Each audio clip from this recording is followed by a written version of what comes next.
ಮಾಡ್ಕೊಂಡಿದ್ದೀವಿ. ಎಲ್ಲ ಇರುವಾಗ ಸರ್ಕಾರಿ ಶಾಲೆಗಳು ವರ್ಷದಿಂದ ವರ್ಷಕ್ಕೆ ಮುಚ್ಚೋಗ್ತಕ್ಕಂಥ ಸ್ಥಿತಿ ನಿರ್ಮಾಣ ಆಗ್ತದೆ. ಹಾಸನ ಜಿಲ್ಲೆ ನಂಬರ್ 2 ಇದೆ.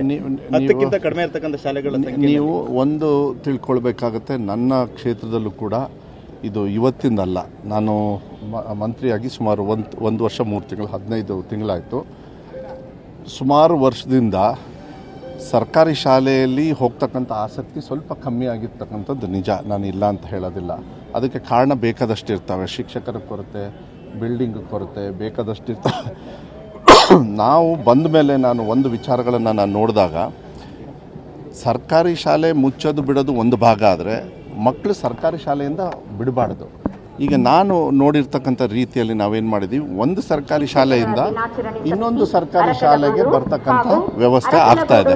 ಅಂದರೆ ಎಲ್ಲೋ ಒಂದು ರೀತಿಯಲ್ಲಿ ಮುಂಚೆ ಏನಾಗೋದು, ಭಾಳ ಚಿಕ್ಕ ಮಟ್ಟದಲ್ಲಿ ಭಾಳ ಜನ್ಮ ದಿನಾಚರಣೆ ಪ್ರಯುಕ್ತ ಶಿಕ್ಷಕರ ದಿನಾಚರಣೆ ಕಾರ್ಯಕ್ರಮ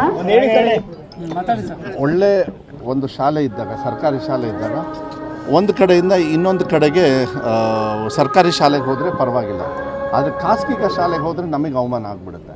ಅದು ಮಲೆನಾಡು ಭಾಗದಲ್ಲಿ ಏನಾಗಿದೆ, 10 ಜನರಿರೋ ಮಕ್ಕಳು ಸುಮಾರು 4,000 ಶಾಲೆಗಳಿದ್ದಾವೆ ನಾನು ಇಲಾಖೆ ತಗೊಂಡಾಗ. ಆದರೆ ಸರ್ಕಾರಿ ಶಾಲೆಯಿಂದ ಹೋಗಬಾರ್ದು ಅಂತಕ್ಕಂಥ ನಿಟ್ಟಿನ ಮೇಲೆ ಶಿಕ್ಷಕರ ಕೊರತೆಯೂ ಇದ್ದಾಗ ನಾವೀಗಾಗಲೇ ಸುಮಾರು 12,000 ಟೀಚರ್ಸ್ನ ತೊಗೊಂಡಿದ್ದೀವಿ. ಗುಣಮಟ್ಟ ಕೊಟ್ಟ ತಕ್ಷಣ ಒಂದೇ ದಿವಸ ಅದು ಇನ್ಕ್ರೀಸು ಆಗೋದಿಲ್ಲ. ಆಮೇಲೆ ಯೋಜನೆಗಳನ್ನು ಹಾಕಬೇಕಾಗುತ್ತೆ, ಜನಪ್ರತಿನಿಧಿಗಳ ವಿಶ್ವಾಸವನ್ನು ತಗೊಳ್ಬೇಕಾಗತ್ತೆ. ಅವರು ಕೂಡ ಸರ್ಕಾರದ ಪರವಾಗಿ ಮಕ್ಕಳನ್ನು ಸರ್ಕಾರಿ ಶಾಲೆಗೆ ಸೇರಿಸಿ ಅಂತಕ್ಕಂಥದ್ದು ಒಂದು ಆಂದೋಲನ ನಾವು ಮಾಡ್ತಾಯಿದ್ದೀವಿ. ಈಗಾಗಲೇ ಸ್ಟಾರ್ಟ್ ಮಾಡಿದ್ದೀವಿ ನಾವು ಅದನ್ನೆಲ್ಲ ನೋಡಿದಾಗ ಸರ್ಕಾರಿ ಶಾಲೆಯಲ್ಲಿ ಸಂಖ್ಯೆ ಕಮ್ಮಿ ಆಗಲಿಲ್ಲ ಅಂದರೆ ಅದೊಂದು ಸೇಫ್. ಸರ್ಕಾರಿ ಶಾಲೆ ಎಷ್ಟು ಮುಚ್ಚಿದೆ ಅಂತಕ್ಕಂಥದ್ದು ಭಾವನೆ ಇಲ್ಲ. ಈಗೇನು ಮಾಡ್ತಾರೆ, ಮುಂಚೆ ಆರ್ಥಿಕವಾಗಿ ಕಷ್ಟ ಇರೋದು, ನಮ್ಮ ಊರಿಗೆ ಒಂದು ಶಾಲೆ ಕೊಡ್ರಿ ಅನ್ನೋರು. MLA ಹೋದ ತಕ್ಷಣ ಎಲ್ಲ ಊರಲ್ಲೆಲ್ಲ ಮಾಡಿದ್ದಾರೆ. 46,000 ಶಾಲೆಗಳಿದ್ದಾವೆ.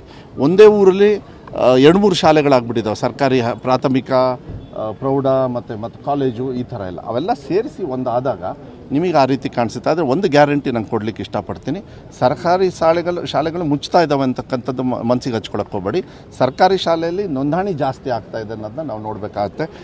ಕಲಬುರಗಿ ಭಾಗ ಏನು ನಮ್ಮ ಕಲ್ಯಾಣ ಕರ್ನಾಟಕದಲ್ಲಿ ಮೊನ್ನೆ ಈಗ LKG UKG ಓಪನ್ ಮಾಡಿದ್ದೀವಿ. ಬರೀ 40 ದಿವಸದೊಳಗೆ 1,008 LKG UKG ಶಾಲೆಯಲ್ಲಿ 41,500 ಜನರು ನೋಂದಣಿ ತಗೊಂಡು ಈಗಾಗಲೇ ಪಾಠ ಹೇಳ್ಕೊಡ್ತಾ ಇದ್ದಾರೆ. ಅವರೆಲ್ಲ ಫಸ್ಟ್ ಸ್ಟ್ಯಾಂಡರ್ಡಿಗೆ ಬರ್ತಾರೆ.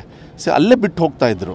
ಏನು ಪ್ರೈವೇಟಲ್ಲಿ LKG UKG ಚೆನ್ನಾಗಿರುತ್ತೆ, ಸ್ವಲ್ಪ ಆರ್ಥಿಕವಾಗಿ ಚೆನ್ನಾಗಿದ್ದಾರೆ, ಇಲ್ಲಪ್ಪ ನಮ್ಮ ಮಕ್ಕಳನ್ನ ಸಾಲನಾದರೂ ಮಾಡಿ ಒಳ್ಳೆ ಶಾಲೆಗೆ ಸೇರಿಸ್ಬೇಕಂತ. ಸರ್ಕಾರಿ ಶಾಲೆಯಲ್ಲಿ ಇರಲಿಲ್ಲ LKG UKG, ಇದೆಲ್ಲದು ತೊಂದರೆ ಇತ್ತು. ಅದನ್ನು ನೋಡಿಕೊಂಡು ಈ 1 ವರ್ಷದೊಳಗೆ ಏನೇನು ತಪ್ಪುಗಳಿದ್ದಾವೆ ಅದಕ್ಕೆ ಅನುಕೂಲ ಆಗ್ತಕ್ಕಂಥ ರೀತಿಯಲ್ಲಿ ಅದರ ವಿಶ್ವಾಸ ಇಟ್ಕೊಳ್ಳಿ, ಸರ್ಕಾರಿ ಶಾಲೆಗೆ ಮಕ್ಕಳು ಬರ್ತಕ್ಕಂಥ ವ್ಯವಸ್ಥೆಯನ್ನು ನಾವು ಮಾಡ್ತೀವಿ. ಆಮೇಲೆ ನಮ್ಮದು ಟ್ರಂಪ್ ಕಾರ್ಡ್ ಏನು ಅಂತ ಹೇಳಿದರೆ, ಮುಂದಿನ ದಿನಗಳಲ್ಲಿ KPS ಶಾಲೆ, KPS ಎಲ್ಲ ಬಂದಾಗ ಒಂದು 4-5 ಸುತ್ತಮುತ್ತ ಶಾಲೆ ಕ್ಲೋಸ್ ಆಗೋದು ಸಹಜ ಆಗುತ್ತೆ. ಸೊ ಅದನ್ನು ಕ್ಲೋಸ್ ಅಂತ ಹೇಳಿ ತಗೊಳ್ಬೇಡಿ. KPS ಶಾಲೆಯಲ್ಲಿ ನೋಂದಣಿ ಜಾಸ್ತಿ ಮಾಡಿ. 1,000 ಮಕ್ಕಳು ಒಂದು ಶಾಲೆಯಲ್ಲಿ ಬಂದರು ಅಂತ ಹೇಳಿದರೆ ನಮ್ಮ ಟಾರ್ಗೆಟ್ ಇರೋದು 3,000 ಶಾಲೆ. 3,000 ಶಾಲೆ 1,000 ಇದು ಅಂತ ಹೇಳಿದರೆ ಅಲ್ಲಿ 30 ಲಕ್ಷ ಮಕ್ಕಳು ಅಲ್ಲೇ ಆಗೋಗ್ಬಿಟ್ರು. ನನಗೆ 42 ಲಕ್ಷ ಮಕ್ಕಳು ಇವಾಗ ಸರ್ಕಾರಿ ಶಾಲೆಯಲ್ಲಿ ಓದ್ತಾ ಇದ್ದಾರೆ. ಎಲ್ಲ ಸೇರಿ ಅನುದಾನಿತ ಸೇರಿದರೆ 57 ಲಕ್ಷ ಜನರಿದ್ದಾರೆ. ಅದಕ್ಕೆ ಸರ್ಕಾರಿ ಶಾಲೆ ಮತ್ತು ಅನುದಾನಿತ ಶಾಲೆಯಲ್ಲಿ ಮಕ್ಕಳ ಸಂಖ್ಯೆನ ಯಾವುದೇ ಕಾರಣಕ್ಕೂ ಡ್ರಾಪ್ ಆಗದೇ ಇರತಕ್ಕಂಥ ರೀತಿಯಲ್ಲಿ ನೋಡಬೇಕು. ಡಿಸ್ಟ್ರಿಕ್ಟ್ ವಾರು ಇಲ್ಲ ತಾಲೂಕು ವಾರು ಅಲ್ಲೇನಾದ್ರು ಸರ್ಕಾರಿ ಶಾಲೆಯಿಂದ ಹೊರಗಡೆ ಹೋದರು ಅಂದರೆ ನನ್ನ ಇಲಾಖೆದು ತಪ್ಪಿದ್ರೆ ಅದು ಯಾವ ರೀತಿ ಸರಿ ಮಾಡಬೇಕು ಅಂಥೇಳಿ ನಾವು ಪರ್ಸ್ನಲ್ ಆಗಿ ಡಿಪಾರ್ಟ್ಮೆಂಟ್ ವೈಸ್ ನಾವು ನೋಡ್ತಾ ಇದ್ದೀವಿ. ಮುಂದಿನ ದಿನಗಳು ಬದಲಾವಣೆ ಆಗ್ತದೆ. ಈಗ ಶಿಕ್ಷಕರ ನೇಮಕಾತಿ ಮತ್ತೆ ನಾನು ಇನ್ನೊಂದು 5,000 ಕಲ್ಯಾಣ ಕರ್ನಾಟಕ ಭಾಗಕ್ಕೆ ತಗೊಳ್ತಾ ಇದ್ದೀನಿ. ಮತ್ತು PUC ಅವ್ರದ್ದು ಕೂಡ ಮೊನ್ನೆ ಕ್ಯಾಬಿನೆಟಲ್ಲಿ ಸ್ಯಾಂಕ್ಷನ್ ಆಯಿತು, ಅದು ಒಂದು 800 ಚಿಲ್ಡ್ರೆ ತಗೊಳ್ತಾ ಇದ್ದೀನಿ. ಸೊ ಇನ್ನು ಒಂದು ಹಂತಕ್ಕೆ ಬರುತ್ತೆ, ಅದು ವಿಶ್ವಾಸ ಇಟ್ಕೊಳ್ಳಿ. ಶಾಲೆಗಳಲ್ಲಿ ಕಟ್ಟಡ ಕೊರತೆ ಇರಬಹುದು, ಬಹುತೇಕ ಇಲ್ಲ ತಪ್ಪು ನೋಡಿ, ತಪ್ಪು. ಒಂದು ನಿಮಿಷ ಇಲ್ಲ 46,000 ಒಂದು ನಿಮಿಷ ಉದಾಹರಣೆ ನಂಗೆ ಕೊಡಿ, ನಾವು ಅದನ್ನ ಅಟೆಂಡ್ ಮಾಡೋಣ. ನೀವು ಒಂದು ನಿಮಿಷ ನಾನು ಉತ್ತರ ಕೊಡೋಕ್ಕಾದ್ರೂ ಕೊಡ್ಬೇಕು ತಾನೆ. ನಾನು ಬಂದ್ಮೇಲೆ ಸಮಸ್ಯೆ ಆಗಿದೆ ಅಂತ ನೀವೇನು ಹೇಳಿದ್ರಿ ಅಂತ ನಾನೇ ನಿಮ್ಮಲ್ಲಿ ಕಂಪ್ಲೇಂಟ್ ಹೇಳ್ತಾ ಇಲ್ಲ. 46,000 ಶಾಲೆಯಲ್ಲಿ ಒಂದು 10% 15% ಹೆಚ್ಚು ಕಮ್ಮಿ ಆಗಿರೋದು ನಿಜ. ಬಟ್ ಕ್ರಮೇಣ ಸರಿ ಆಗ್ತದೆ. ಅದನ್ನು ಯಾಕೆಂದರೆ ಒಂದೇ ಸತಿಗೆ ವಿಶ್ವಾಸ. ಈಗ ಮೊಟ್ಟೆಗೆ ಕೊಟ್ಟರೆ ದುಡ್ಡು ಅದನ್ನು ತೊಗೊಂಡೋಗ್ಬಿಟ್ಟು ಬಿಲ್ಡಿಂಗ್ ಕೊಡೋಕ್ಕಾಗತ್ತಾ? ಆಗಲ್ಲ. ಪೌಷ್ಟಿಕತೆಗೆ ಅಂತ ಹೇಳಿ ಕೊಟ್ಟಿರೋದು.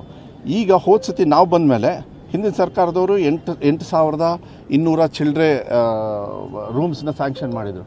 ಅವ್ರು ಹಣ ಬಿಡುಗಡೆ ಮಾಡಿಲ್ಲ, ಬರೀ 300 ಕೋಟಿ ಮಾಡಿದರು. ನಾವು ಅದನ್ನು ಕಂಪ್ಲೀಷನ್ ಮಾಡಿ 1.5 ವರ್ಷದೊಳಗೆ ಈಗ ಕಂಪ್ಲೀಷನ್ ಇನ್ನು 300 ಮಾತ್ರ ಕಟ್ಟಡ ಬಾಕಿ ಇರೋದು, ಮತ್ತೆ 1500 ಕಟ್ಟಡ ಕೊಟ್ಟಿದ್ದೀವಿ. I think we should have A plan. ಒಂದು ಸ್ವಲ್ಪ ದಿವಸದೊಳಗೆ ಸರಿ ಆಗ್ತಕ್ಕಂಥದ್ದು 100%. ನಮ್ಮ ಮಲೆನಾಡು ಭಾಗದಲ್ಲಂತೂ ಇನ್ನೂ ಪ್ರಾಬ್ಲಮ್ ಇದೆ, ಯಾಕೆಂದರೆ ತುಂಬ ಗ್ರಾಮೀಣ ಭಾಗದಲ್ಲಿ ಮಳೆ ಜಾಸ್ತಿ ಇರೋದ್ರಿಂದ ಸೋರ್ತಕ್ಕಂಥದ್ದು ಇದೆ. ನನಗನ್ಸುತ್ತೆ ಒಂದು 10% ನಾನು ಎಕ್ಸೆಪ್ಟ್ ಮಾಡ್ತೀನಿ, ಅದಕ್ಕೆ ಹೆಚ್ಚು ಒತ್ತನ್ನು ನಮ್ಮ ಡಿಪಾರ್ಟ್ಮೆಂಟಲ್ಲಿ ಯಾವುದು ತುಂಬ ಶಿಥಿಲವಾಗಿದೆ ಮತ್ತು ಬರೀ ರಿಪೇರಿ ಮಾಡ್ಕೊಂಡು ಕೂತ್ಕೋಬೇಡಿ, ಅದನ್ನ ಬಿಲ್ಡಿಂಗ್ನ ಚೇಂಜ್ ಮಾಡಿ ಡೆಮಾಲಿಷ್ ಮಾಡಿ ನೀವು ತೊಗೊಳೋದು. ನೀವು ಬೇಕಾದ್ರೆ ಅದನ್ನ ನಾನು ಡೇಟಾ ಕೊಡ್ಬೋದು, ನಮ್ಮ ಡಿಪಾರ್ಟ್ಮೆಂಟಲ್ಲಿ ನಾನು ಡೇಟಾ ಕೊಡ್ತೀನಿ, ಎಷ್ಟು ನಾವು ಡೆಮಾಲಿಷನ್ ಮಾಡಿದ್ದೀವಿ, ಎಷ್ಟು ಹೊಸದಾಗಿ ಕೊಟ್ಟಿದ್ದೀವಿ, ಎಷ್ಟು ನಾವು ರಿಪೇರಿ ಮಾಡ್ತೇವೆ. ಆಮೇಲೆ ಬಾತ್ರೂಮ್ನು ಕ್ಲೀನ್ ಮಾಡೋಕ್ಕೆ ದುಡ್ಡಿರಲಿಲ್ಲ, ಈಗ ನಾವೆಲ್ಲ 3 ಪಟ್ಟು ಜಾಸ್ತಿ ಮಾಡಿದ್ದೀವಿ. ನಮ್ಮ ಸರ್ಕಾರ ಬಂದಮೇಲೆ 3 ಪಟ್ಟು ಮಾಡಿದ್ದೀವಿ, ಯಾಕೆಂದರೆ ಆರ್ಥಿಕವಾಗಿ ಕೊಡಲಿಲ್ಲ ಅಂತ ಹೇಳಿದರೆ ಯಾರು ಬಂದು ಕ್ಲೀನ್ ಮಾಡ್ತಾರೆ ಹೇಳಿ. ಅದಕ್ಕೆ ಒಂದು ಹಂತಕ್ಕೆ ಒಂದು ತರ್ತೀವಿ. ಕ್ವಾಲಿಟಿ ಆಫ್ ಎಜುಕೇಷನ್ ಕೊಡಬೇಕಾಗುತ್ತೆ ಒಂದು ಕಡೆಗೆ, ಕ್ವಾಲಿಟಿ ಆಫ್ ಬಿಲ್ಡಿಂಗ್ಸು ಕೊಡಬೇಕಾಗುತ್ತೆ. ಆದರೆ ನಾವು ಮುಂದಿನ ದಿನಗಳಲ್ಲಿ ಅದು ಬದಲಾವಣೆ ಮಾಡ್ತಾರೆ.